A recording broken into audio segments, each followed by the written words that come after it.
안녕하세요. 오픈도어에 열심히 투자 중인 오덕후입니다. 오늘은 좀 떨어졌는데요. 지금 계속 하락 추세에 있는데 이렇게 큰 그림으로 보니까 약간 횡보 구간이고요. 당분간 주가창은 안 보는 게 정신 건강에 좋을 것 같아요. 당분간은 이 주가창을 꺼두고 리뷰를 해보도록 하겠습니다. 데이터도어고요. 데이터도어는 좀 수치가 올라간 수치고요. 뭐 큰 변화는 없다고 보시면 되고요. 오늘 큰 소식은 여기 크리스티나가 또 팔았어요. 4월 1일 날 팔았고요. 15,000주 팔았네요. 2.9달러에 대단하네요. 야, 이렇게 많이 팔면은 이거 뭐 겁이 나서 이거 어떻게 주식 투자를 해야 될지 상상이 안 가는데 주식 보상을 해주자마자 또 열심히 팔고 있어요. 주요 인물인데 이거를 시장에서 안 좋게 받아들이는 것 같고 내부자가 팔면은 그 회사에 미래 가치가 없는 걸로 판단을 하고 있는 것 같고요. 당황스럽습니다. 지금 이럴 때일수록 캐리어가 저가에 좀 매수를 계속 해줘야 되는데 그런 소식은 들리지 않고 크리스티나 뭐 메이언 메간 이런 애들이 계속 팔기만 하는 이런 현실이 너무 안타깝네요. 이게 올해 장기 투자를 할래 할 수가 없는 환경을 만들어 주고 있어요. 이렇게 큰 비용 들여서 사업을 하고 있지만 이 사업을 계속 이끌어갈 애들이 주식을 팔고 있다는 게 너무 안타깝고요. 슬프네요. 네. 주가도 떨어지는데 내부자 매도도 소식들이 뭐 일주일 단위로 계속 나오는 게 쉽지는 않은 투자네요. 오늘 내용은 그렇게 많지는 않고요. 뭐 간단하게 몇 개 캡처해 봤어요. 역사는 반복된다고 하고요. 1974년도 그래프랑 골드 그래프네, 골드 그래프. 2007년도 골드 그래프, 지금 24년도 골드 그래프라고 하네. 금, 금의 시세를 얘기하는 것 같고요. 금 시세는 결국엔 가격으로 따졌을 때 점점 올라가고 있는데, 보통 화폐보다는 그래도 금에 투자하는 게 나은 선택이긴 하죠. 상승률이 좀 적긴 하더라도. 하지만 이런 시기마다 변동성은 비슷하다라고 나오는 것 같고요. 4월부터 크고 작은 파산들이 잇따른다라고 나오고요. TV 경제학자들이 경제 회복에 대해 얘기하는 것을 계속 듣는다. 무엇으로부터의 회복? 분명히 6%의 GDP 성장은 회복의 영장 사용을 전제로 하고 있었습니다. 번역이 좀 이상한데 어쨌든 6%의 성장을 전제로 하고 있다고 하는데 금리가 상승한 기간이 길어질수록 경제에 대한 위험은 여전히 고착되어 있으며 특히 수익성이 없는 기업, 이거 오픈도어죠. 및 부채가 많은 기업, 이거 오픈도어죠. 기업의 경우 노동 위험은 상기 노동 위험을 예상하여 연준이 인하한 이후에 발생합니다. 결국에는 이런 위험이 먼저 발생이 되고 금리가 인하된다라는 얘기겠죠. 실업률 위험 및 청구 위험은 삭감 후입니다. 이렇게 나오고요. 이게 데이터인데 그래프인데 69년도에 하드 랜딩이 나왔고요. 73년도 하드 랜딩, 80년도 하드 랜딩, 81년도 하드 랜딩. 제가 81년생이거든요. 이때 경제 좀 위기가 좀 있었나 봐요. 84년도에 소프트 랜딩이 있었고요. 90년도에 하드 랜딩, 95년도에 소프트 랜딩. 뭐 경제 위기나 뭐 이런 게 많이 있었나 봐요. 2001년도 하드 랜딩이라고 하고 닷컴 버블을 얘기하는 것 같고요. 2007년도 하드 랜딩. 네, 2019년도에 이렇게 떨어지는, 이건 무슨 그래프인지 모르겠는데, 근데 앞으로 이 연착륙을 할 거냐, 이 데이터에 좀 또 나오는데, 이 금리 인하와 인상에 관한 그래프인 것 같고요. 경착륙을 할 수도 있는 분위기인 것 같긴 해요. 요즘 워낙 분위기를 안 좋게 만들고 하다 보니까. 이거는 다른 기사고요. 매도 측 은행과 연준 예측 기관의 컨센서스는 이제 6월 첫 금리 인하를 예상하는 데 일치하고 있으며 이전 이상값은 최근 경기 침체 전망을 폐기했습니다. 6월에 금리 인하를 단행할 것 같긴 한데요. 분위기를 꼭 안 하는 것처럼 조성을 하고 있죠. 지금 4월 2일 날 나온 자료고요. 뱅크 오브 아메리카에서 6월달 쭉 보면 다 6월달로 예상을 하고 있어요. 첫 번째 금리 인하 시기를. 여기만 7월로 예상을 하고 있고요. 이 데이터가 2월달에도 한번 나왔었나 봐요. 2월 21일 날 보면은 다 6월로 했다가 5월로 한번, 그러니까 5월에서 6월로 좀 미뤄진 시기인데 5월 예상도 좀 꽤 있었죠. 근데 2달 만에 데이터가 6월 혹은 7월로 나오고 있는 상태고요. 하나는 2024년도에는 없다, 금리 인하는 없다, 이런 식으로도 얘기가 나오고 있는 상태예요.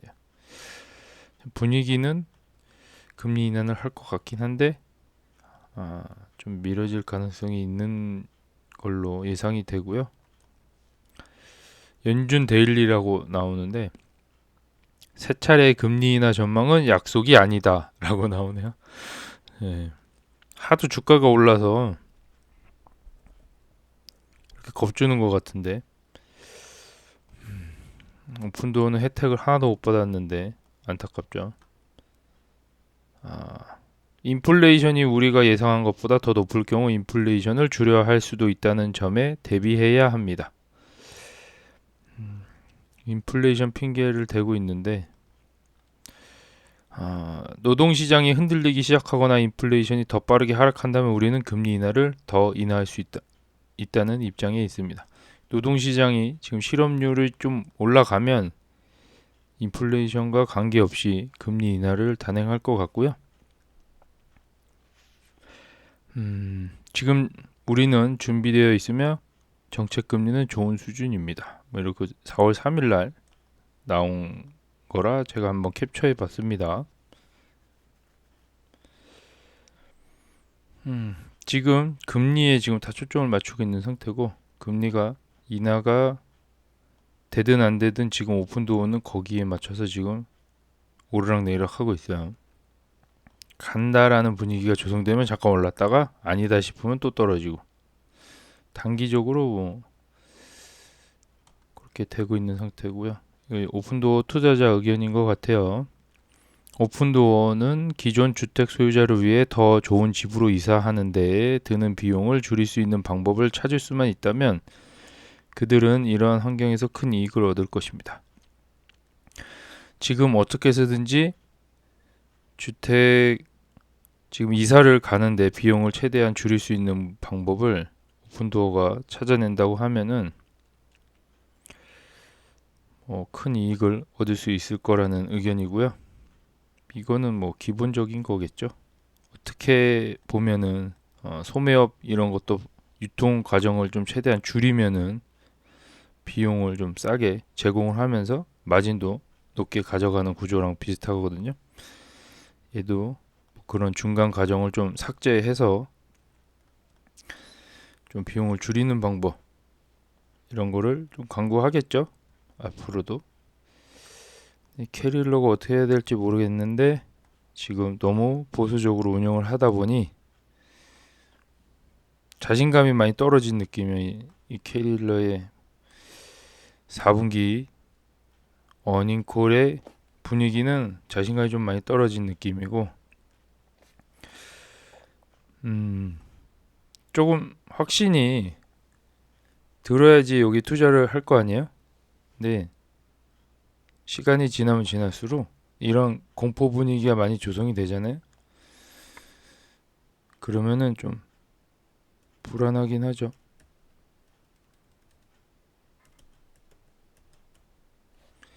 공포지수 한번 볼까요? 이 62네요. 62. 시장이 지금 과열을 살짝 시켜준 느낌이고요. 그래도 좋은 신호예요. 지금 아직까지는. 이 분위기가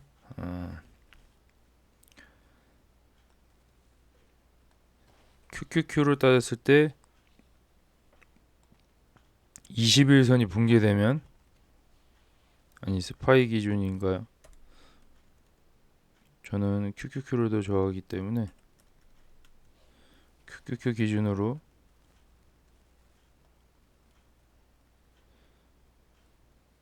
이게 지금 21선에 터치를 한 상태인데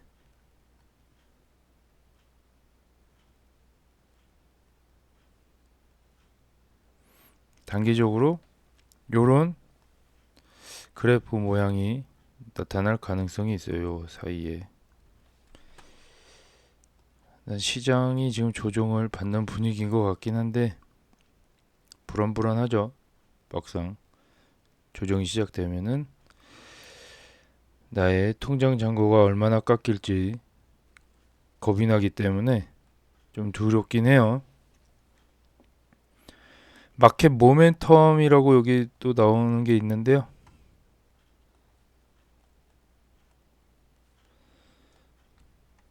아직 상승 곡선을 그리고 있어요. S&P 500 기준이고요. 일단 신호는 자체는 그리드라고 나오고요. 탐욕 수준이죠. 좋은 분위기라고 보면 되고요.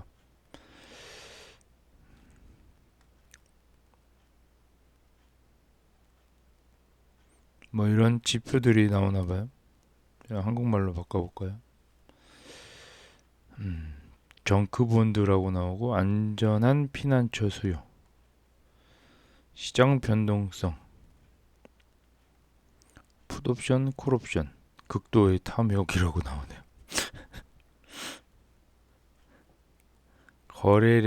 거래량도 생각보다 많이 올라갔나 봐요. 주가 강세로 번역이 됐는데 탐욕 구간에 있다고 보시면 되고요.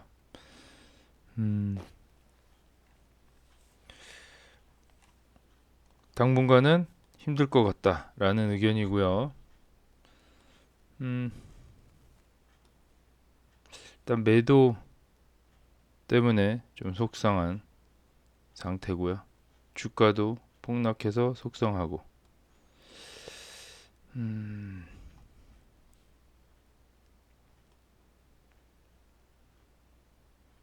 그래도 이렇게 영상을 빨리 끝내기는 좀 아쉽잖아요. 제가 자료를 하나 준비했는데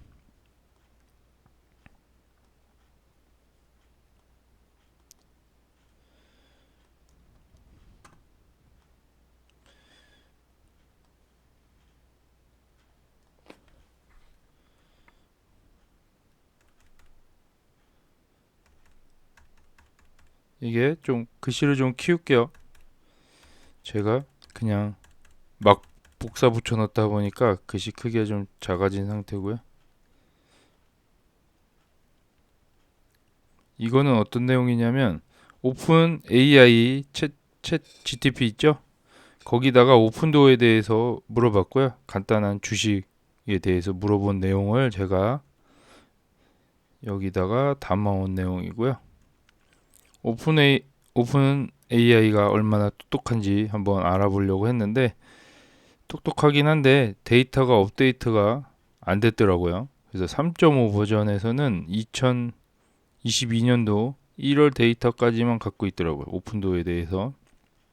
근데 웬만한 내용은 다 알고 있는 것 같더라고요. 오픈도어에 대한 그런 세부 내용이나 이런 건 다 알고 있는 것 같고 미래 예측 같은 기능은 없더라고요. 오픈 AI에서. 참고해서 보시면 될 것 같은데 제가 요거를 간단하게 소개시켜 드려 볼게요. 제가 궁금한 내용을 질문으로 해본 내용이에요. 그래서 너무 많이 키웠나 봐요. 계속 커지네. 이 내용은 ChatGPT 요 openai.com에 들어가셔서 회원 가입하시고 무료로 메시지를 칠 수가 있어요. 그래서 저 내용은 이게 다 번역된 내용입니다. 제가 다 물어본 내용이고 쭉 다 일일이 번역기를 돌려서 여기다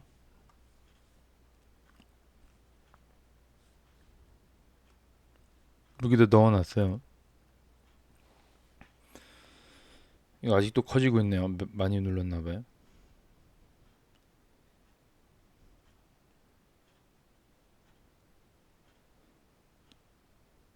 네, 컴퓨터가 버벅대고 있습니다.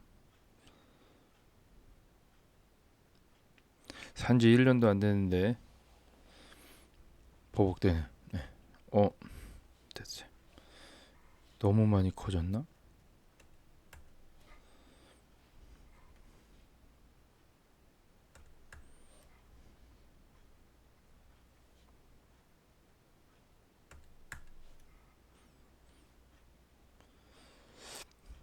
요 내용 이 정도 크기로 볼게요.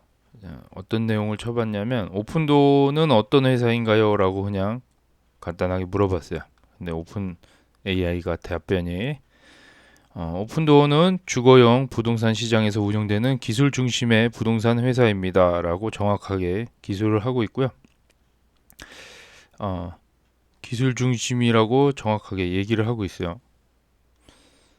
그러니까 바보는 아닌 것 같은데 똑똑해요. AI가. 이 회사는 프로세스를 간소화하는 기술을 활용하여 주택 매매에 대한 대안적인 접근 방식을 제공합니다.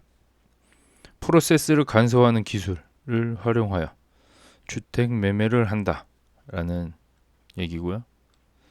오픈도어를 통해 주택 소유자는 온라인 플랫폼을 통해 자신의 부동산 회사에 직접 판매할 수 있어 기존 부동산 거래에 비해 편리하고 신속하게 서비스를 제공할 수 있습니다. 오픈도어 플랫폼을 통해 자신의 부동산을 직접 판매할 수 있다라는 얘기고요. 편리하고 신속하게 서비스를 제공받을 수 있다라는 내용이에요. 오픈도어가 일반적으로 작동하는 방식에 대해서 얘기해주고 있어요. 이게 맞는 내용인지 한번 같이 보면 좋을 것 같고요. 생각보다 너무 큰 것 같아서 좀 줄이는 걸로.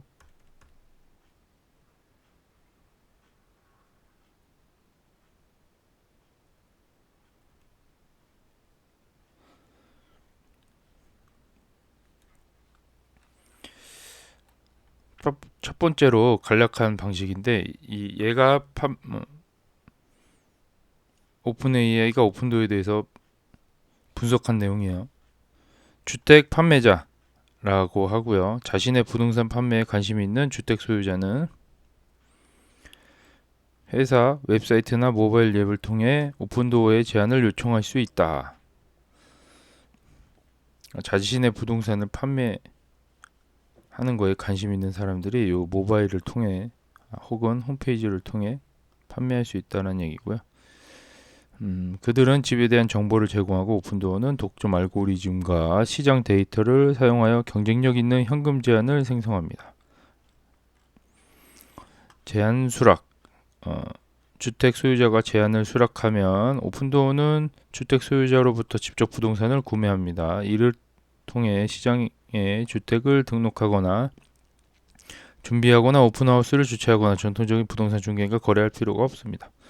그냥 일반인이 주택을 갖고 있는 사람이 오픈도어에게 그냥 판다고 오케이 하면 자기는 그냥 현금만 받는 완전 개꿀이죠.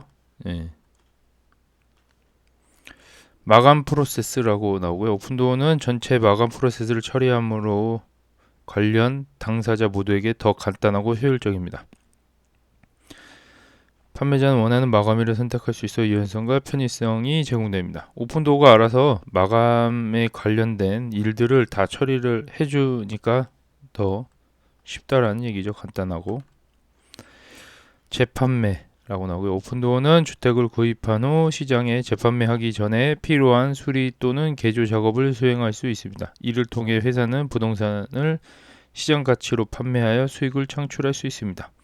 이 산 거를 다시 수리 또는 개조 작업을 한 다음에 시장 가치에 맞게 다시 판매하여 수익을 창출할 수 있다라고 하고요. 여기서 이제 수익금이 또 일부 발생이 되는 거죠. 오픈도어의 모델은 부동산을 빠르고 효율적으로 판매하려는 주택 소유자에게 번거로움 없는 경험을 제공하는 것을 목표로 합니다.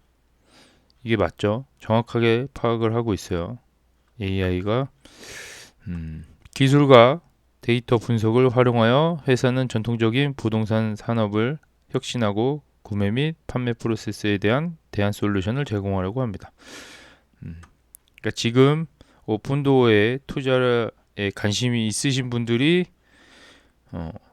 오픈도어를 짧게 이해하는 데 도움이 될 만한 자료라고 판단이 되고요. 저희는 이미 다 아는 건데 아는 거를 이제 확인하는 작업이죠. 얘가 맞게 우리가 알고 있는 내용과 오픈 AI가 설명하는 내용과 일치하는지를 점검하는 입장이고, 새로 진입하시는 분들이나 오픈도어에 대해 관심 있으신 분들은 이 내용으로 간단하게 오픈도어에 대해서 알 수 있다라는 요 자료는 그렇게 이해하시면 될 것 같아요. 오픈도어에 투자 가치가 있나요? 라고 제가 물어봤어요. 하도 요즘 너무 힘들다 보니까 그냥 물어봤고요. 오픈도어가 투자할 가치가 있는지 여부는 투자 목표, 위험 허용 범위, 회사의 재무 건전성, 선장 전망, 경쟁 위치, 업계 동향 등 다양한 요소에 따라 달라집니다. 다음은 몇 가지 고려 사항입니다. 시장 잠재력이라고 나오고요.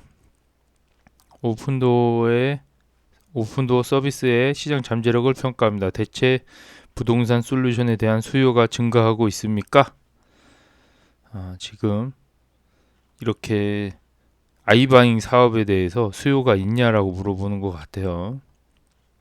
오픈도어의 모델은 기존 부동산 관행과 어떻게 비교됩니까? 전통 방식과 어떻게 비교되냐고 물어보네요. 그래서 이 시장 잠재력이 있다 그러면 투자 가치가 있다라는 거죠. 그렇게 이해하고 넘어가면 좋을 것 같고, 재무 성과라고 나오고요. 수익 성장, 수익성, 현금 흐름을 포함한 오픈도어의 재무 성과를 조사합니다. 이 회사는 재무 목표를 달성하고 있으며 지속 가능한 비즈니스 모델을 갖추고 있습니까? 라고 하네요. 이 비즈니스 모델에서 아직은 수익을 못 보고 있는데,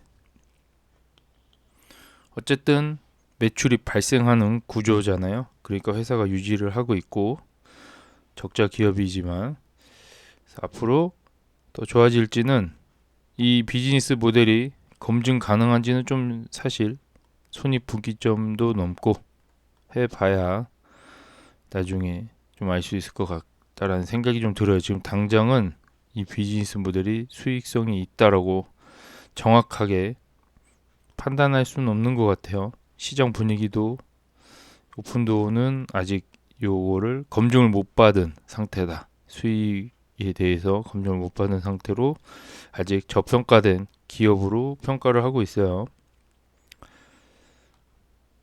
이 부분을 좀 나중에 손익분기점이 넘어가고 시장에서 좀 인정을 해주면 주가가 올라가겠죠. 요건 지켜봐야 될 문제예요. 재무 쪽으로는 경쟁 환경, 부동산 기술 부분의 경쟁 환경을 평가합니다. 오픈도어는 경쟁사와 어떻게 차별화되며 경쟁 우위는 무엇입니까? 아이바잉 사업 자체를 거의 독점으로 하고 있기 때문에 경쟁 우위에서는 최고라고 생각이 되고요. 경쟁사가 없기 때문에 비교 대상은 옛날에 진로가 했던 아이바잉과 레드핀이겠죠. 네, 레드핀하고 진로보다 가격 책정 능력이 뛰어나다라는 걸 알아버렸기 때문에 여기는 아직 파산이 안 된 상태죠. 그걸로 제가 봤을 땐 뭔가 우위를 선점했다. 아이바잉에서는 생각이 되고요. 일단은 오픈도어만의 사업이 혼자만 하고 있기 때문에 본인 스스로 좀 달릴 땐 달리고 멈출 땐 멈추겠죠. 그러다 보니까 이 투자자들의 마음이 들쑥날쑥한 것 같아요.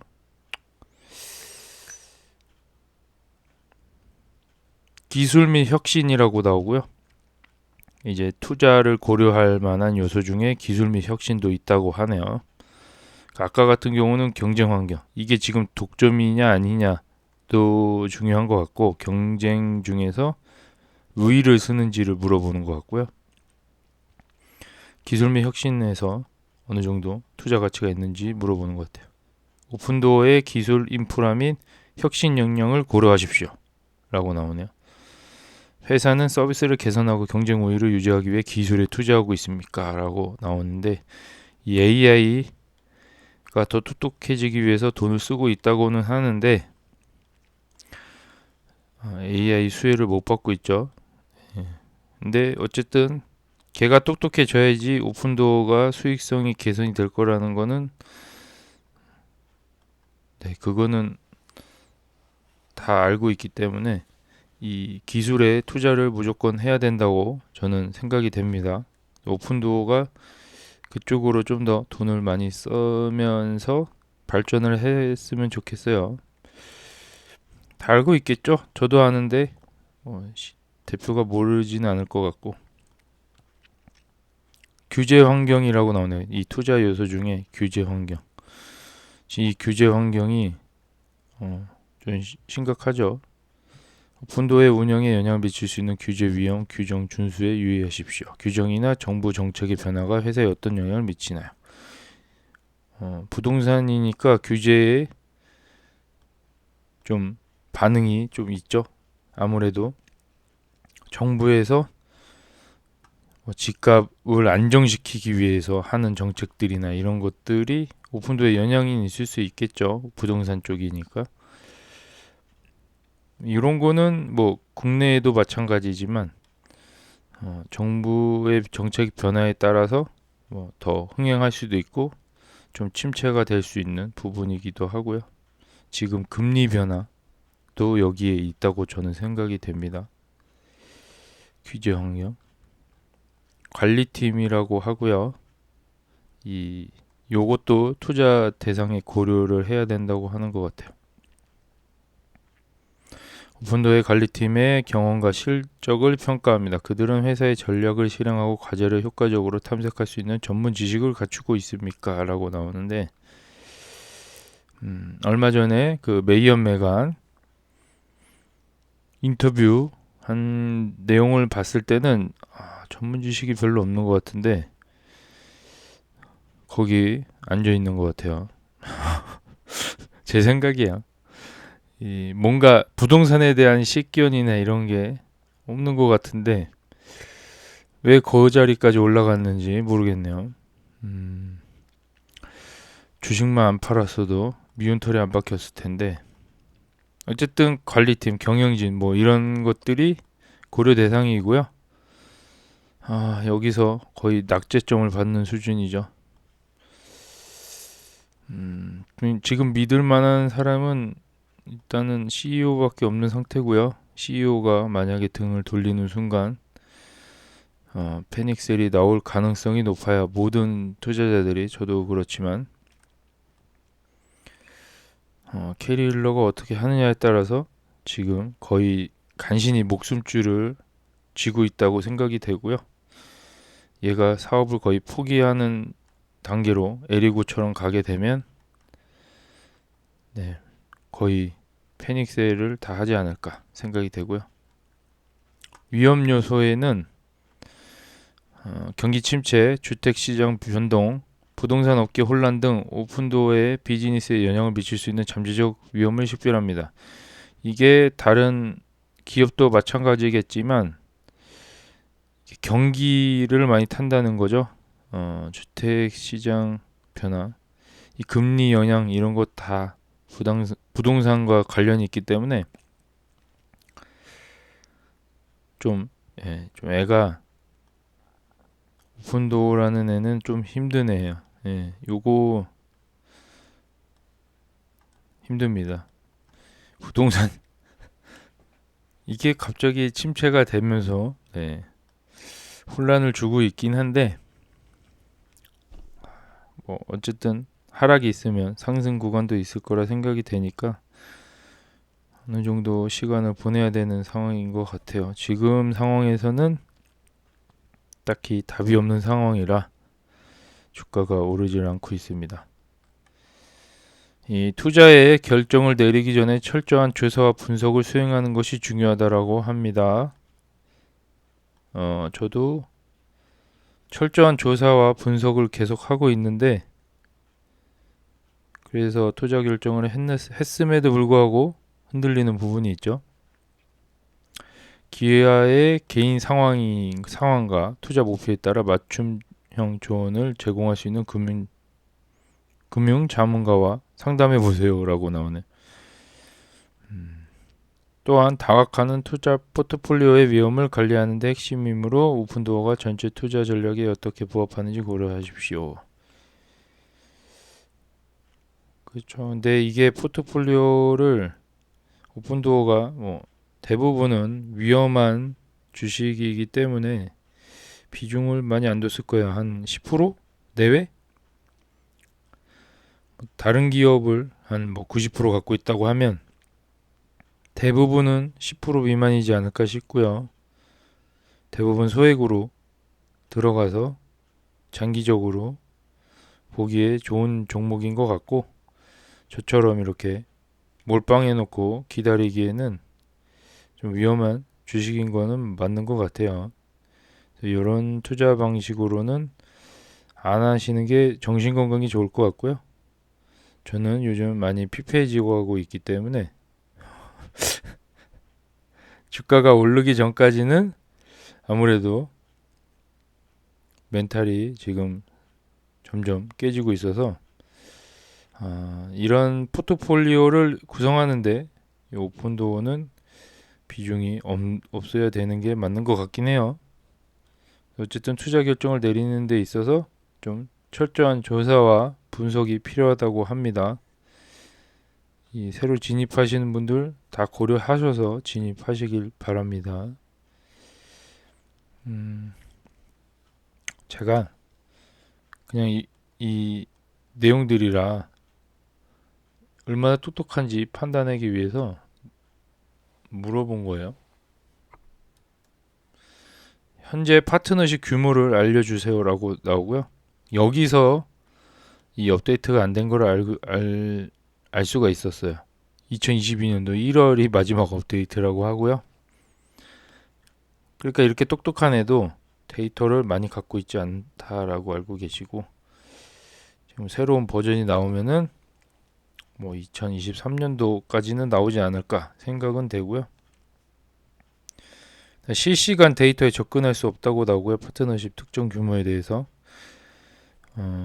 우리는 알고 있죠. 어느 정도의 규모를 갖고 있는지. 그래서 혹시나 해서 물어본 거예요. 파트너십의 규모와 범위는 회사가 새로운 현업을 구축하거나 기존 현업을 확장함에 따라 시간이 지남에 따라 달라질 수 있습니다.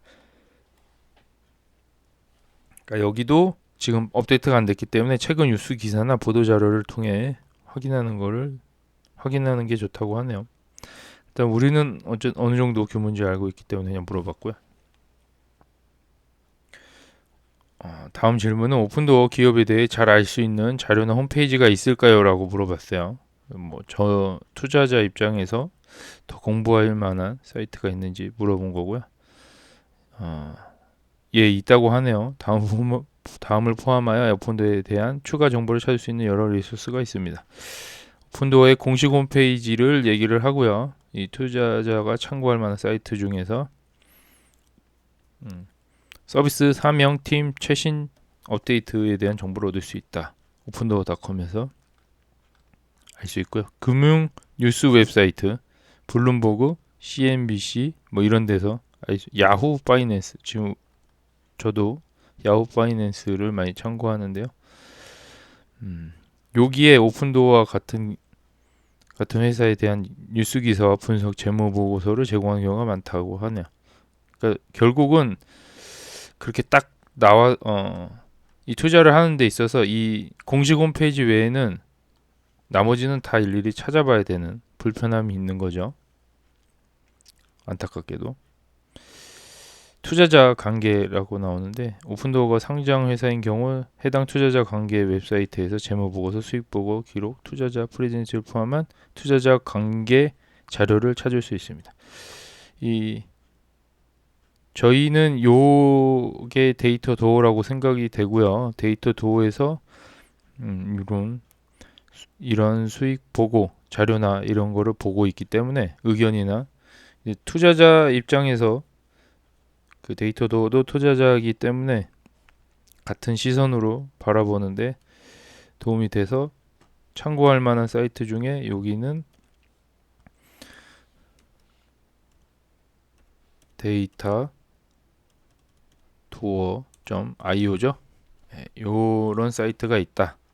저는 이제 그렇게 예상이 되고요. 신규로 진입하시는 분들은 참고하시면 좋을 것 같아요. 비즈니스 뉴스 매체라고 나오고요. 이런 거 기사 가끔 나오죠. 포브스, 네, 포춘 이런데 이게 다 유료예요. 근데 볼 수가 없더라고요. 돈 내야 돼요. 다 일일이 다 돈을 내야 돼서 이런 거는 그냥 어느 자료에서 캡처한 내용으로 그냥 간단하게 보는 수준으로 넘어가는데 여기에 오픈도어를 포함한 부동산 회사, 기술 스타트업과 관련된 뉴스와 분석을 자주 다룹니다. 라고 나오고요. 이렇게 다 찾아봐도 이렇게 주가가 흔들리면은 참을 수 있겠어요? 쉽지 않은데. 업계 보고서라고 나오고요. 시장 조사 회사 및 업계 간행물은 오픈도어와 같은 회사에 대한 통찰력을 포함할 수 있는 부동산 기술 부분에 대한 보고서 및 분석을 게시할 수 있습니다. 이 업계 보고서 제가 부동산 쪽으로 계속 캡처를 하고 있는 내용이잖아요.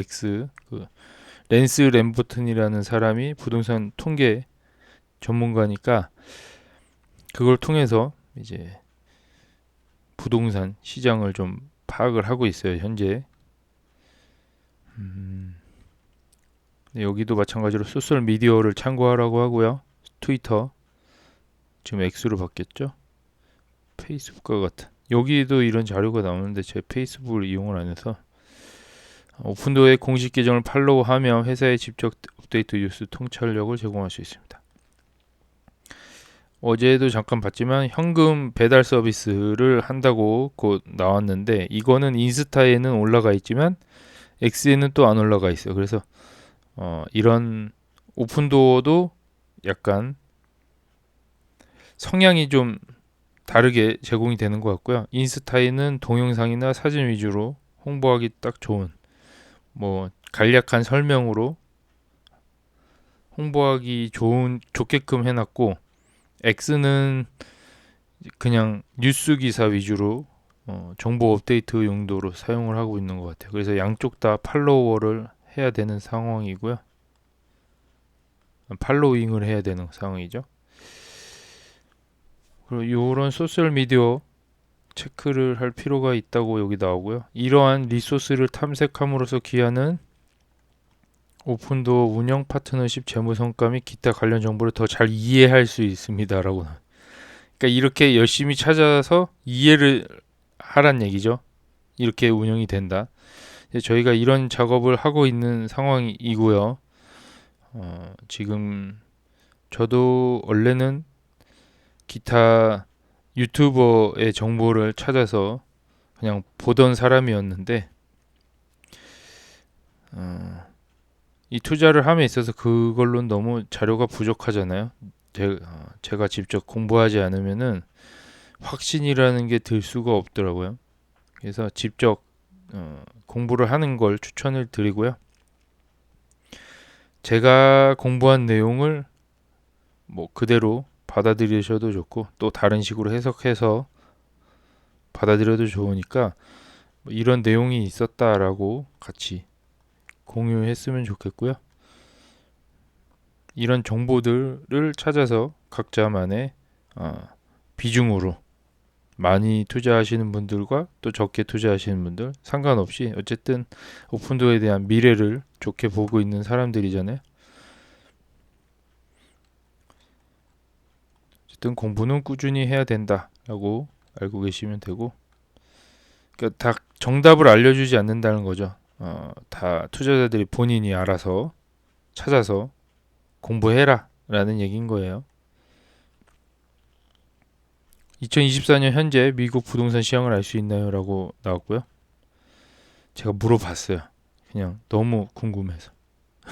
AI로서 2024년 미국 부동산 시장 상황을 포함한 실시간 데이터에 접근하거나 미래를 예측할 수 있는 능력이 없다라고 나오고요. 그러니까 AI는 이 미래에 대한 정보가 없는 걸로 이제 저희가 알고 있으면 될 것 같아요. 미래를 판단한다기보다는 기존 자료를 최대한 빠르게 수집해서 정보를 제공하고 있는 것 같고요. 실질적으로 이렇게 물어보면은 막 댓글이 이 AI가 대답이 지금 한국말로 나왔지만 이렇게 나와요. 막 주르르르 나오면서 엄청 빠르게 나오거든요. 그래서 이 인터넷에 퍼져 있는 정보들을 순식간에 모아서 이렇게 보여주는 것 같아요. 근데 똑똑하긴 하더라고요. 하지만 과거 데이터라고 알고 계시면 되고, 이 부동산 시장은 경제 상황, 금리, 주택 공급 및 수요, 인구 통계학적 동향, 정부 정책, 지정학적 사건, 뭐 전쟁 이런 거 얘기하는 것 같아요. 여기에 따라서 뭐 달라지는 것 같다라고 얘기하는 것 같고요. 2024년 미국 부동산 현황에 대한 최신 정보를 얻으려면 부동산 업계 보고서, 경제 전망, 부동산 및 금융 전문 언론사들의 평판이 좋은 출처를 참고하는 것이 좋습니다. 저도 이 시장 현황을 알아보기 위해서 이 부동산이나 부동산 업계 그 경제 지금 데이터들 계속 보여주고 있죠.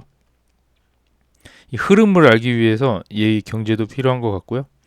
부동산 통계치도 필요한 것 같고 부동산 분위기 이런 것들도 필요한 것 같아서 다 섭렵하고 있는 상태입니다. 그거를 다 이해를 하려면 그 상황들을 다 알아야 된다고 생각이 되고요.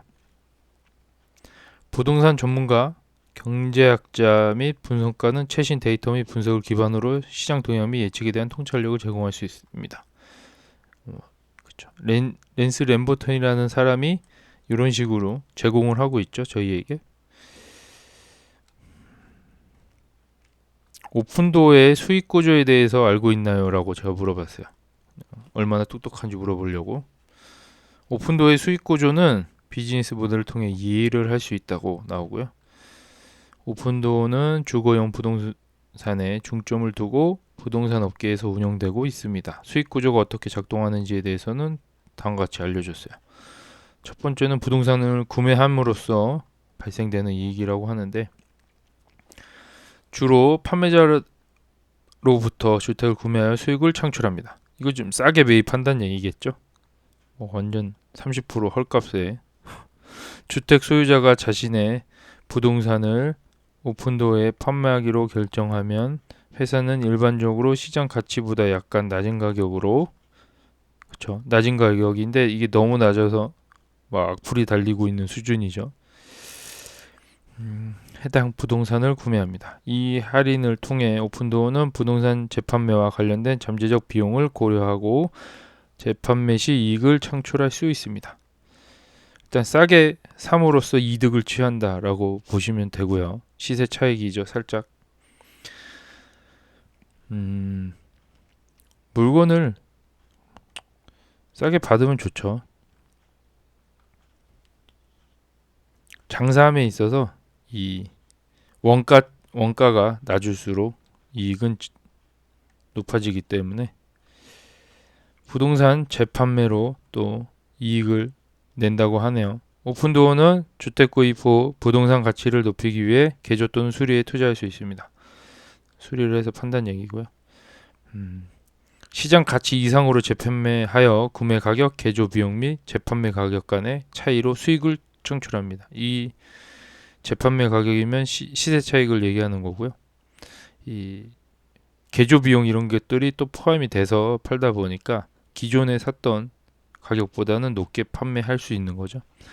개조도 그냥 하는 게 아니고 트렌드에 맞춰서 지금 어떤 색깔이 유행을 하고 어떤 디자인이 유행을 하냐에 따라서 분석을 해서 개조를 한다고 보시면 되고요. 그게 다 홈페이지에 나와 있어요.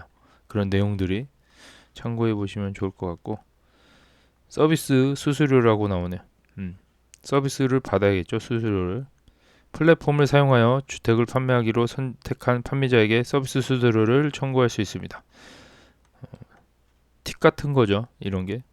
이러한 수수료는 부동산 가치, 위치, 오픈도어가 제공하는 특정 서비스들의 요소에 따라 달라질 수 있습니다.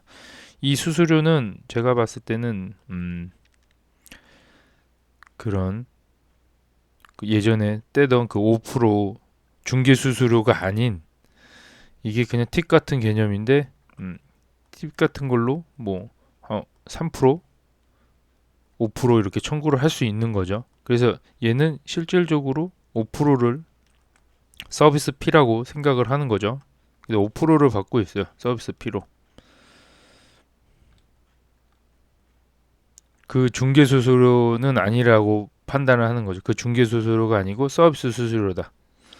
이 개념을 바꿔야 된다고 보면 되고요. 다음으로 넘어가면 금융 및 모기지 서비스로 또 돈을 벌 수가 있다고 하네요.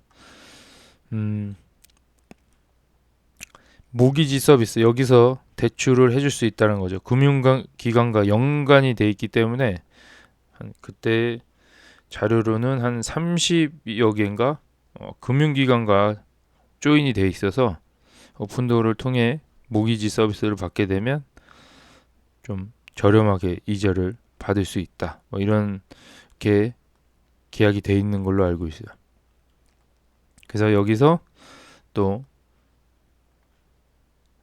고객을 물어오니까 이 은행 입장에서는 거기에 대한 또 수수료를 오픈도어에게 주겠죠. 거기서 좀 수익이 좀 발생된다고 보시면 되세요. 추가 수익원도 있다고 하고요. 주택 구입 및 판매라는, 이거 번역이 잘못된 것 같은데, 핵심 사업 외에도 오픈도어는 부동산 중개인과 파트너십, 데이터 분석 서비스 또는 플랫폼 광고와 같은 추가 수익원을 모색할 수 있다. 이제 앞으로 뭐 오픈도어 홈페이지에 광고 같은 게 달릴 수도 있다는 얘기인 것 같고요. 파트너십을 하고 있죠. 그 부동산과 중개인과 파트너십을 하고 있죠. 에이전트 서비스. 거기서 또 수익원이 발생이 됐죠. 이분들이 사람들을 몰고 오면 여기에 관한 또 수수료를 지급하면서 이익을 창출할 수 있죠. 그래서 플랫폼 안에서만 할 수 있는 게 아닌 이제 부동산 외부에서 사람들을 모을 수 있다라는 거고요. 이런 걸 다 합치면은 생각보다 수익이 날 것 같은데 집이 안 팔리고 있죠. 안 팔린다기보다는 집은 잘 팔리고 있는 것 같은데 집을 살 수가 없는 상태죠. 매물이 안 나와서 보면 오픈도어의 특정 수익 구조는 시간이 지남에 따라 회사가 성장하고 새로운 서비스를 도입하거나 시장 역학 및 경쟁 압력에 대응하여 비즈니스 모델을 조정함에 따라 진화할 수 있다는 점에 유의하는 것이 중요합니다.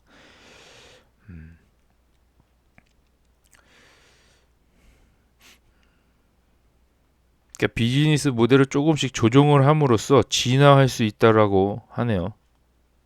이것도 오픈도어에게 좀 참고를 했으면 좋겠네요. 뭐 예전에 비즈니스 모델이 뭐 1버전이었다고 그러면 좀 더 괜찮은 아이디어로 버전 2가 나올 수도 있다라는 거죠. 그러면 수익이 더 창출이 될 수 있다. 뭐 이런 거고 이런 거를 항상 고려를 해야 된다는 거죠.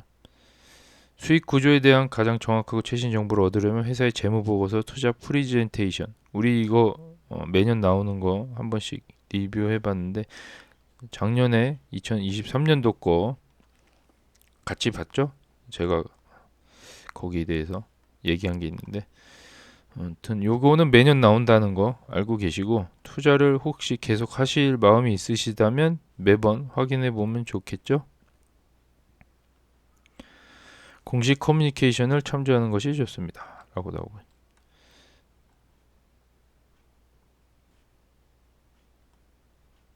이런 식으로 수익이 발생이 될 수 있다라고 얘기를 하고 있어요.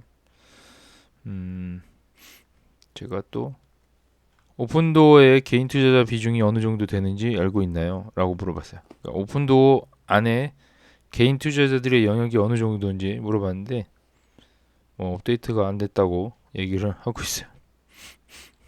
그래서 이건 저번에 키움증권에서 보여줬던 자료를 참고하면 좋을 것 같아요. 얘는 모른다고 하네요.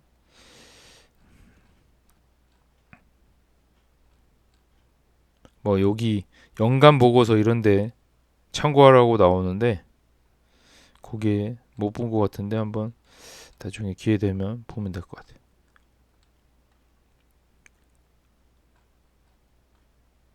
이것도 물어봤는데 대답이 어디 갔는지 모르겠네. 오픈도어 매출이 증가할 것으로 생각하나요? 라고 물어봤고요. 이것도 역시 2022년 1월 마지막 업데이트라고 하고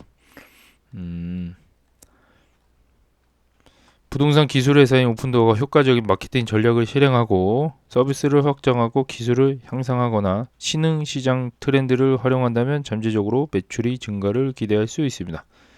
우리가 원하는 거죠. 이게 일단 효과적인 마케팅을 해야 되고 서비스 지역을 확장을 하고 AI 기술을 발전시키고 하면은 신흥 시장 이제 뭐 부동산 트렌드 같은 거를 파악을 하는 거겠죠.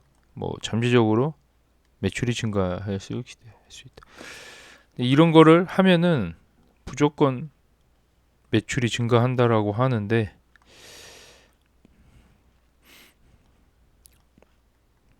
기다려 봐야죠. 네. 어쨌든 정보가 없어서 정확한 예측이 어렵다고 하네요. 여기 나왔네. 제가 오픈도어는 카바나에 비해 매력이 있는 기업입니까라고 물어봤어요.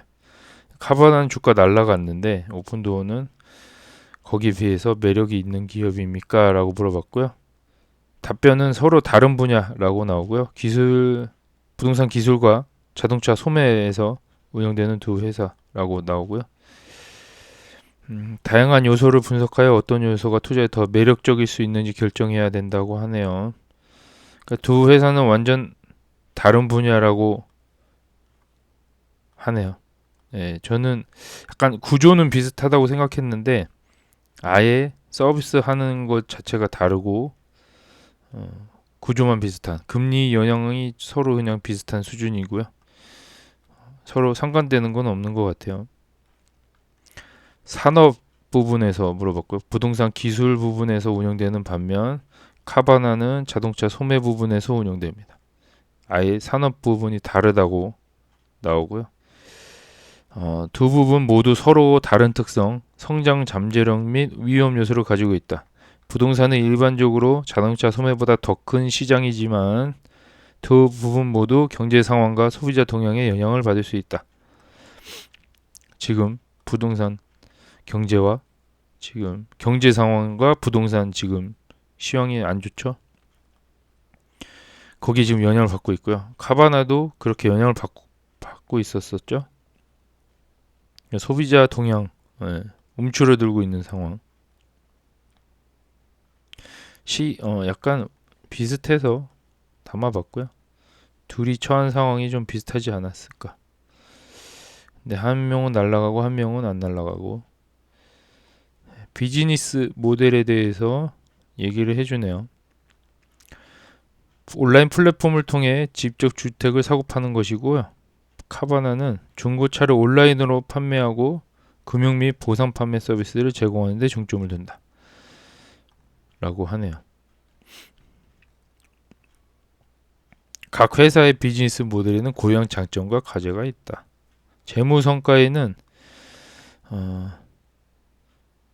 오픈도어 및 카바나의 재무 성과를 평가하려면 수익성, 현금 흐름과 같은 지표를 조사해야 된다고 나오고요. 투자자는 거래당 수익, 총마진, 고객 확보 비용과 같은 요소를 비교할 수 있습니다. 라고 나오고.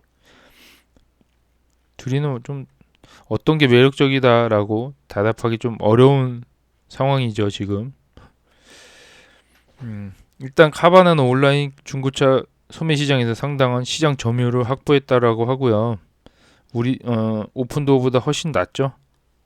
그래도 좀 난 것 같아요.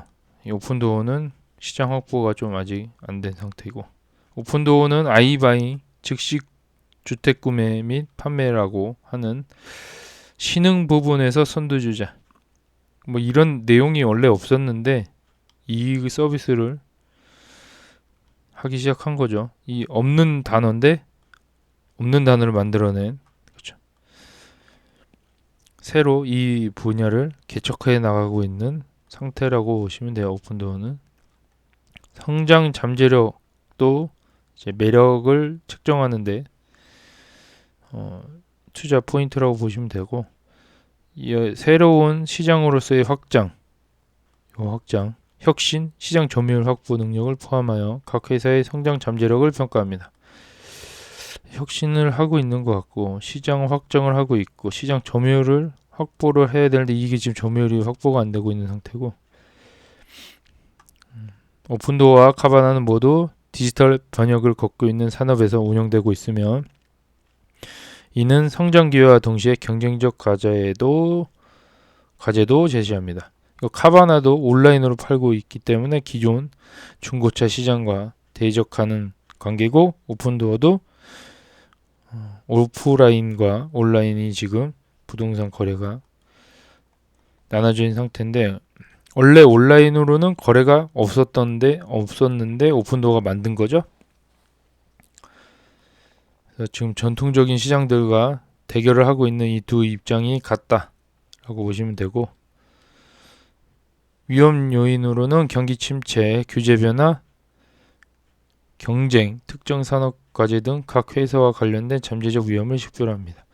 지금 경기 침체가 우려가 있어서 두 기업 모두 힘들고 있는 상태인데 이걸 좀 잘 극복을 해나가야 되는 상황으로 판단이 되고요. 지금 경쟁 부분, 지금 거의 카바나도 근데 경쟁 쪽에서는 그래도 우위를 선점하고 있는 것 같아요.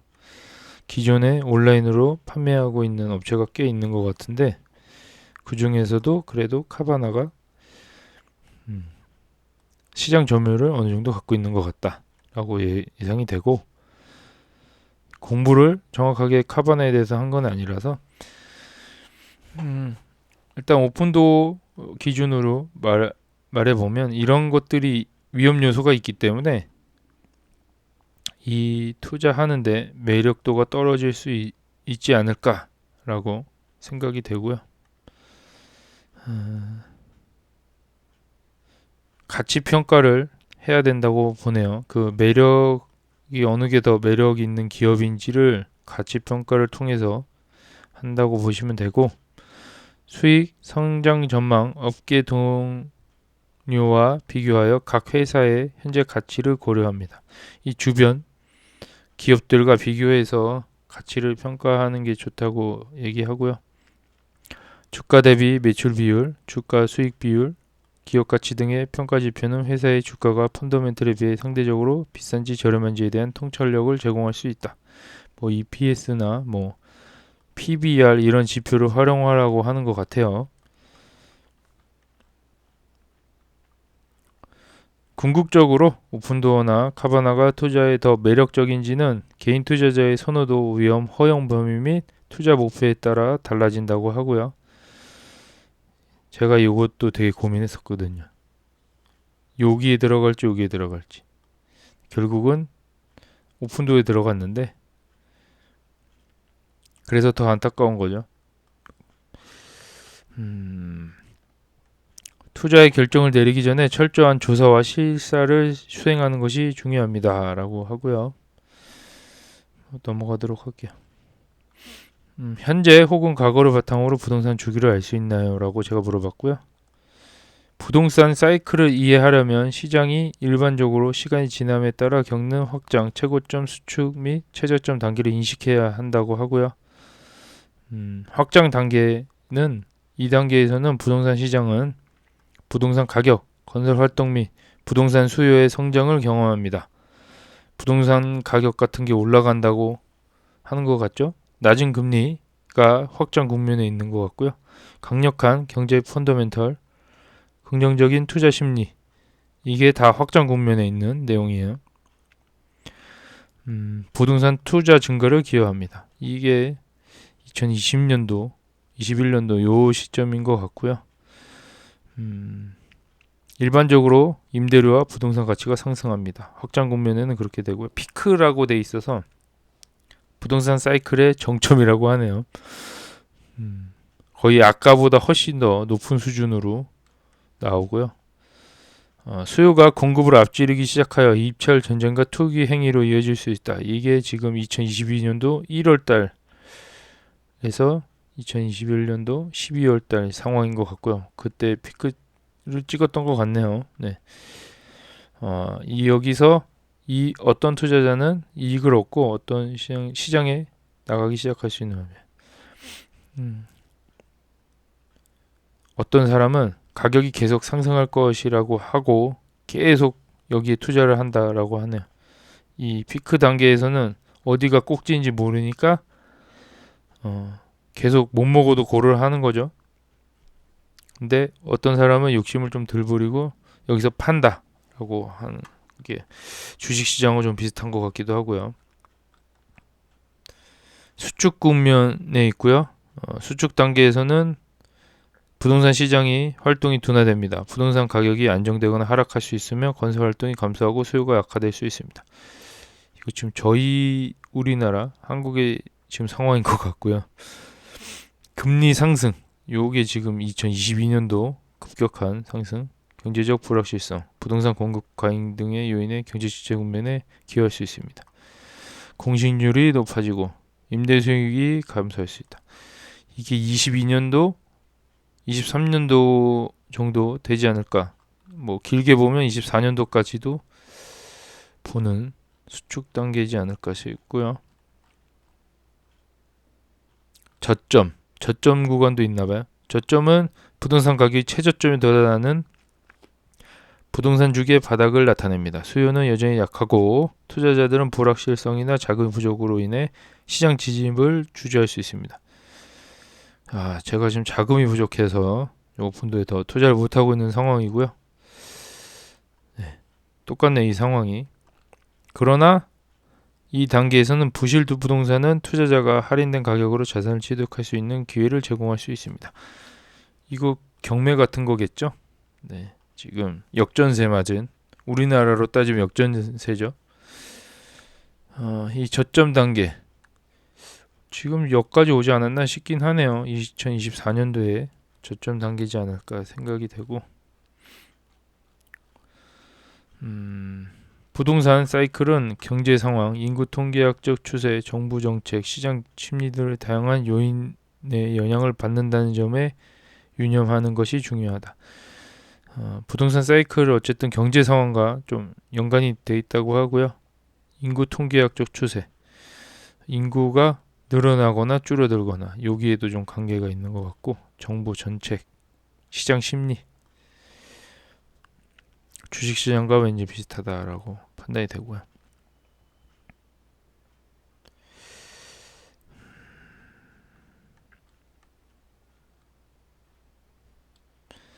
뭐 그런 내용이고 이게 지금 저희가 어디 지점에 있는지 물어보려고 알아보려고 물어본 거고요.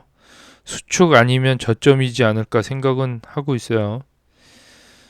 좋게 보면 저점인 것 같고 나쁘게 보면 아직도 수축 국면인 것 같고 하는 부분인데 내년에는 저점 찍고 확장 분위기로 좀 갔으면 좋겠네요. 확장. 피크까진 아니고 갑자기 피크가 될 수는 없으니까 약간 낮은 금리를 좀 기대하고요. 강력한 경제 펀더멘탈. 이게 지금도 강력한 경제 펀더를 갖고 있는데 근데 긍정적이진 않죠. 투자 심리가.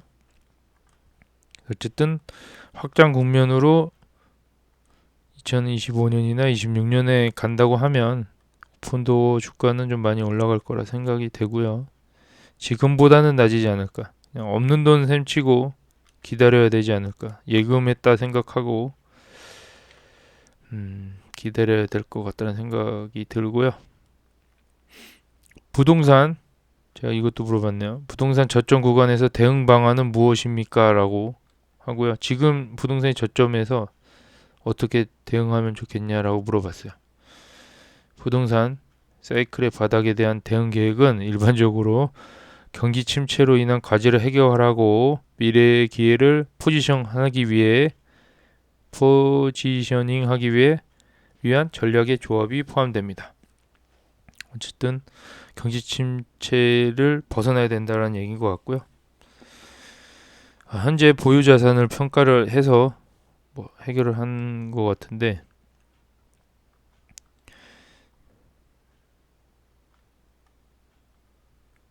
구조조정, 재융자 또는 매각이 필요한 자산을 결정하는 데 도움이 됩니다. 현재 보유 자산을 바로 평가를 하라고 하는 것 같아요. 현금 흐름을 좀 안정화시키라고 하고 있고요.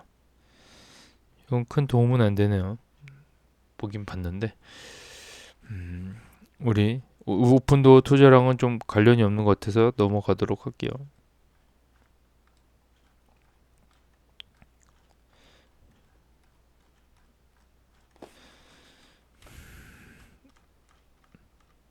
관련이 있는 것 같은데 지금 어쨌든 저점의 대응 전략 지금 전략적 파트너십을 하고 있죠. 그 캐리일러가 이런 게 그냥 대응 방안이지 않을까 생각이 되고 투자자에게 장기 투자를 강요하는 것 같은 느낌도 좀 들어요. 주가 당분간 안 올라갈 거니까 뭐 그런 느낌도 좀 들고 소형주는 금리와 연관이 많이 있나요? 라고 대놓고 물어봤어요. 소형주는 금리 변화에 영향을 받을 수 있지만 그 영향 정도는 다양한 요인에 따라 달라질 수 있습니다. 금리가 소형주에 어떤 영향을 미칠 수 있는지는 다음과 같습니다. 차입 비용이라고 하고요. 운영, 확장 또는 자본 지출 자금을 조달하기 위해 차입에 의존할 수 있습니다. 차입은 뭐 빌리는 거겠죠? 돈이 없어서 많이 빌리는 게 소기업 규모. 소형주 기업들은 돈이 없어서 많이 빌린다라는 얘기인 것 같고요. 그래서 아무래도 금리에 영향이 있지 않나 얘기를 하는 것 같고 할인율 및 가치평가 이자율의 변화는 미래 현금의 흐름의 현재 가치를 평가하기 위해 가치평가 모델에 사용되는 할인율에 영향을 미칠 수 있다. 금리가 상승하면 위험하다는 얘기인 것 같고요. 그러면 소형주의 가치평가가 낮아질 가능성이 있다. 그래서 지금 금리가 상승했기 때문에 소형주의 가치평가가 낮아졌다라고 판단이 되네요. 이걸 보니까. 그래서 어쩔 수 없이 오픈도어가 빠질 수밖에 없었다라고 얘기가 나오고요. 지금 금리 하락, 지금 우리 금리 인하를 앞두고 있는데 반대 효과를 가져 밸류에이션을 높일 수 있다. 반대라고 하네요. 금리 하락은 무조건 도움이 된다라고 얘기를 하고 있어요. 소형주에게. 밸류에이션까지 높아진다고 하네요. 경제 성장 기대. 금리 변화는 인플레이션을 관리하고 경제 성장을 촉진하거나 냉각시키는 것을 목표로 하는 거다라고 하고요. 이는 중소형주에 도움이 될 수 있다. 왜냐하면 소형주는 기존의 대기업보다 경제 상황 변화에 더 민감한 경향이 있기 때문이다라고 하고요. 금리가 높을수록 경제 성장과 인플레이션이 더 강해질 것이라는 기대를 가질 수 있다는 거죠. 그러니까 금리가 원래 높아도 괜찮다라고 보여지는데 소형주가 조금 힘든 게 단점이죠. 투자자 심리 및 위험 선호. 지금 요 내용을 보니까 결론은 대형주는 금리가 높아도 그냥 올라가는 게 보면은 이런 금리의 영향이 그닥 많이 있는 것 같진 않고 오히려 좋은 신호로 받아들이는 것 같은데 투자 심리가 있다고 하네요. 위험도가. 금리가 어쨌든 금리에 따라서 투자 심리가 바뀐다고 되고요. 소형주에 대한 수요가 좀 있다고 하네요. 그러니까 지금 금리가 올라가면 소형주 투자하는 사람들이 다 내던진다는 얘기인 것 같고요. 소형주에 대한 수요가 감소할 수 있다. 반대로 금리 하락은 소형주를 포함한 더 위험한 자산에 대한 투자자의 신뢰와 선호를 높일 수 있다.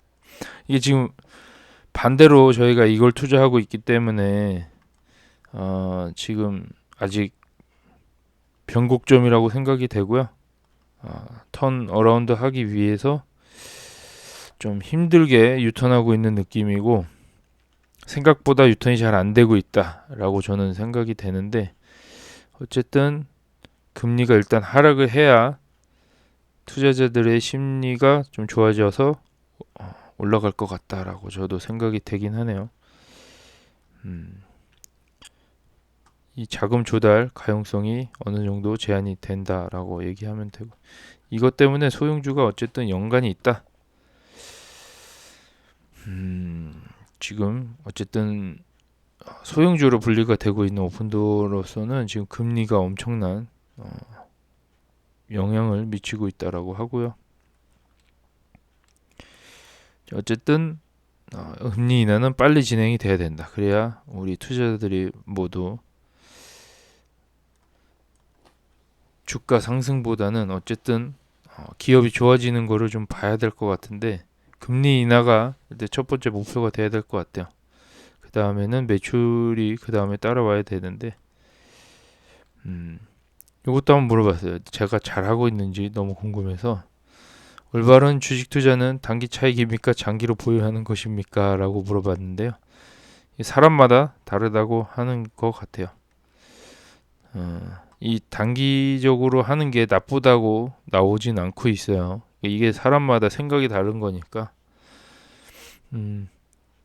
근데 단점으로 이 모멘텀으로 투자하는 건데요. 단점으로는 좀 투기적인 성향이 있다라고 그냥 하고요. 약간 높은 위험을. 그러니까 가격 변동 때문에 투자하는 거죠. 그러니까 잘 모르는 기업에 들어갔는데 기다릴 수가 없는 거죠. 이 떨어지면은 거기에 대한 이제 투기적인 성향을 좀 지적하고 있는 것 같고 어떻게 보면은 올라가는 말에 달리는 말에 올라타야죠. 그래야 모멘텀 있는 주식에 올라타야지 돈을 벌 거 아니에요. 지금처럼 저희 같은 주식에는 모멘텀은 있는데 올라가질 않잖아요. 그러니까 개미들이 다 달라붙으려면 주가가 올라가야겠죠. 어느 정도는 거래량이 터져야지 쭉쭉쭉 올라갈 텐데 장기 투자자의 관점이에요. 시간이 지남에 따라 자본 가치 상승 및 배당 가능성의 혜택을 누릴 수 있다. 뭐 이런 게 그냥 장점이고요. 시장 변동성에 영향을 좀 덜 받는다고 하네. 근데 이게 진짜 긴 세월로 봐야 한 2, 30년으로 봐야지 영향을 덜 받는 거지 1, 2년으로 보면은 영향을 받는 거죠. 단점이 있어요. 장기 투자에 인내심이죠. 예, 이거 인내심을 엄청 요구하고 있어요. 저도 지금 너무 힘든데 충동적인 결정을 내리지 않고 시장 변동을 견딜 수 있는 능력이 필요합니다. 이게 지금 아직 결핍이 돼 있나 생각이 될 정도고요. 이제 충격적인 패닉셀이 나오지 않고 이걸 견뎌야 된다라는 거죠. 생각보다 쉽지 않네요. 단기 매매에 수익 실현을 하는데 시간이 더 걸릴 수 있다고. 이게 너무 단점인 거죠. 투자자는 시장 침체나 변동성을 견뎌야 할 수도 있다. 시장 침체, 지금 경기 침체를 앞두고 있는데 이런 것도 지금 견뎌야 되는 단점이 있는 거죠. 이 변동성. 이게 뭐 변동성이 그냥 S&P 500처럼 왔다 갔다 그냥 하면은 괜찮은데 얘는 너무 폭이 커가지고 고민입니다. 이거는 사람마다 그냥 성향에 따라서 고르면 된다라고 하고요. 잘하는 거 하면 된다고 하네요. 단기 투자 잘하시는 분들 좀 부럽긴 한데 어쨌든 정답은 없다라고 나오고요. 단기 투자를 못해서 장기 투자를 하고 있는 입장인데 장기 투자도 못할 것 같아요. 지금 상황이 너무 힘들어요. 네. 주식 투자를 함에 있어서 공포에 사야 합니까? 팔아야 합니까? 라고도 그냥 물어봤고요. 그러니까 두려움이 투자의 결정이 되면 안 된다라고 하고요. 투자 자체는 위험을 일단은 갖고 있다고 하네요. 리스크를 이해를 해야 된다고 하고 이게 뭐 살지 안 살지 이런 게 중요한 거라기보다는 두려움이 어쨌든 투자의 결정 요소가 되면 안 된다라고 하네요. 리스크에 대한 이해력이 좀 필요하고 위험 허용 범위를 알고 있어야 돼요. 또 더 떨어지면 안 되잖아. 이게 저점이라고 들어갔는데 지하실 구경하면 안 된다는 얘기인데 지하실 나오면 또 내던질 가능성이 높잖아요. 그래서 이런 것까지 다 생각을 하고 있어야 된다라는 얘기인 것 같고 포트폴리오를 좀 다각화해서 지금 저처럼 몰빵하지 말란 얘기인 것 같고요. 장기적으로 관점을 갖고 있어야 된다라는 얘기. 전문가와 모르겠으면 전문가와 상담을 해라 라는 얘기고요. 마지막으로 제가 물어본 건데 오픈도어와 엔비디아, 비트코인 중에서 추천한다면 어디에 투자하실 건가요? 라고 제가 물어봤어요. 지금 이 시점에서 네. 저는 AI로서 개인화된 투자 조언을 제공하지 않지만 각 옵션에 대해 몇 가지 고려사항을 제시할 수 있습니다. 다 같은 내용인데